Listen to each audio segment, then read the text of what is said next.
Hello students, as we started the lesson New Kings and Kingdoms and discussed in the previous session of this chapter New Kings and Kingdoms, they were distributed lands and Chahamanas and they kept several soldiers nearby them and they utilized and they imposed on them taxation.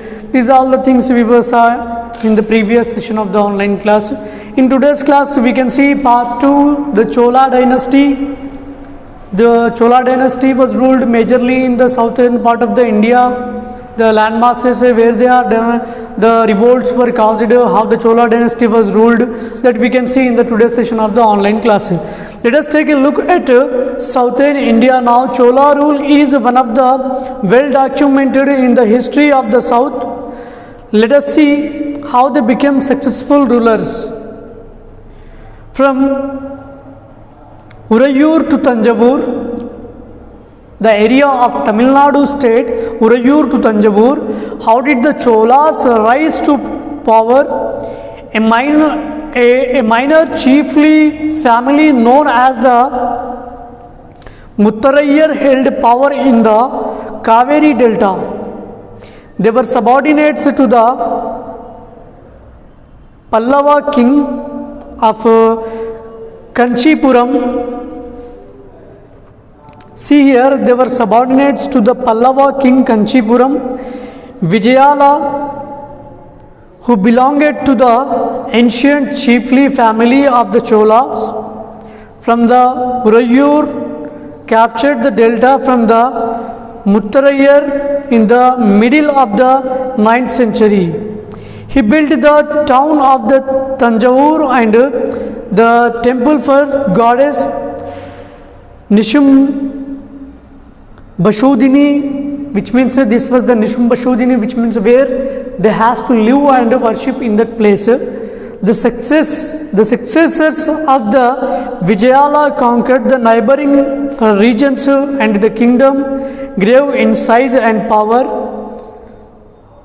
Pandyan and the Pallava territories to the south and the north were made part of this kingdom. Rajaraja I, considered the most powerful Chola ruler, who is the most powerful ruler in the Chola dynasty, Rajaraja I, became the king in 985 Common Era and expanded his control over the most of this area. He also reorganized the administration of the empire. Rajaraja's son, Raja Rajendra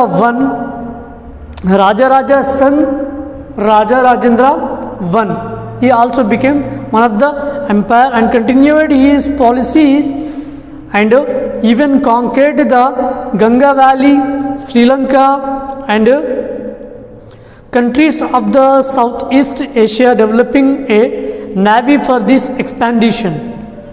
Splendid temples and bronze sculptures were built.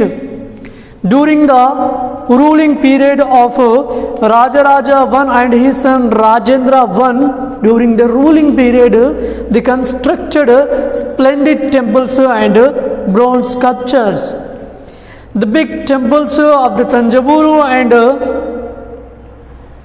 Gangaikonda Cholapuram, built by the Rajaraja and Rajendra, are architectural and sculptural marvels.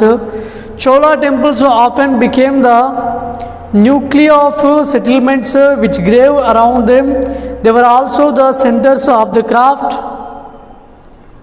and production. Temples were also endowed with the land by rulers as well as by the others. The produce of this land went into the maintaining the specialists who worked in the temple and very often lived near it.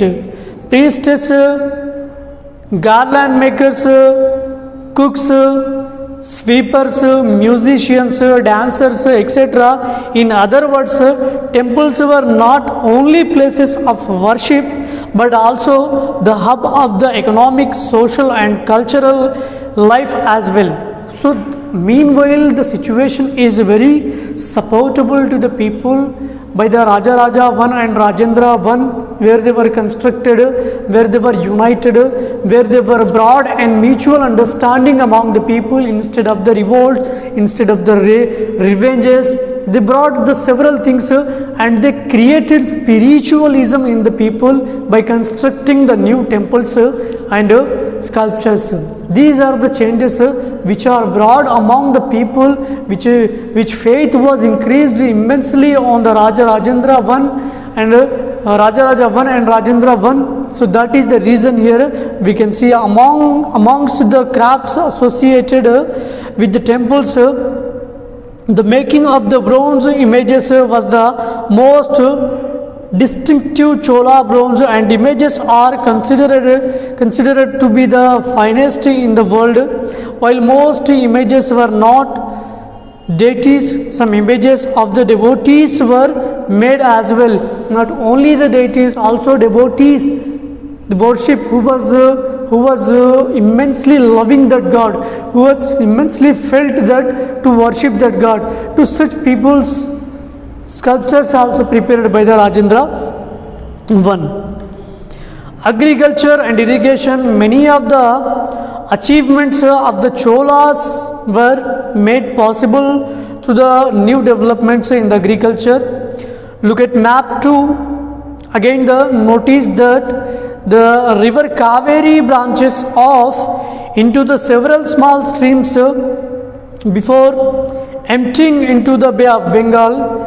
These streams overflow frequently, depositing fertile soil on their banks, and water from the streams also provides the necessary moisture for the agriculture, particularly the cultivation of rice.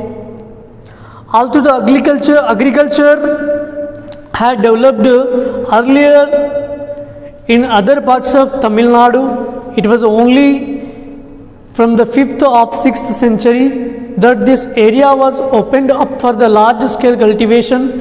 Forests had to be cleared in some regions, land had to be cultivated in other areas. In the Delta region, embankment had to be built to prevent the flooding, and canals had to be constructed to carry water to the fields. In many areas, 2 crops were grown in a year, which means this irrigation also developed by the Rajendra I, and some forest lands are cleared and made as the agriculture, the cultivable lands. These are all the major things which are broad changes in the drastical many issues. So meanwhile, the people are also believed and people are also came under the control of the Rajendra I. These are all the major issues which we can calculate to become the successor in the Chola dynasty, one of the ruler among the kings. In many cases, it was necessary to water the crops artificially. A variety of the methods were used for irrigation. In some areas, wells were dug into. In other places, huge tanks were constructed to collect the rainwater. Remember that irrigation works require planning, organization, labor and the resources. Maintaining these works and deciding on how water is to be shared. Most of the new rulers as well as the people living in villages took an active interest in these activities. So they participated where the dams and canals are constructed for the people. Then it became very successful to the people. When the administration of the empire, how was the administration organized? The king had a council of the administrator to help him. He had a strong army and navy. The empire was divided into the mandalams or provinces, further subdivided into the Valanadus and Nadus. These are the people are given as charge to control that regions. So drastically, where the people are given charge to take over the charge towards of the people to provide the all facilities like in irrigation, water, cultivation, and also the spiritual creations.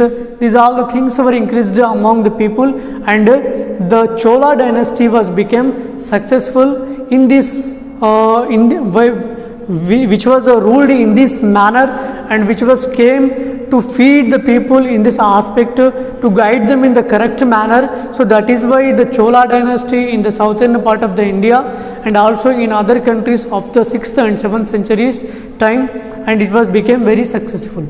And remaining portion of the chapter we will continue in the next session of the online class.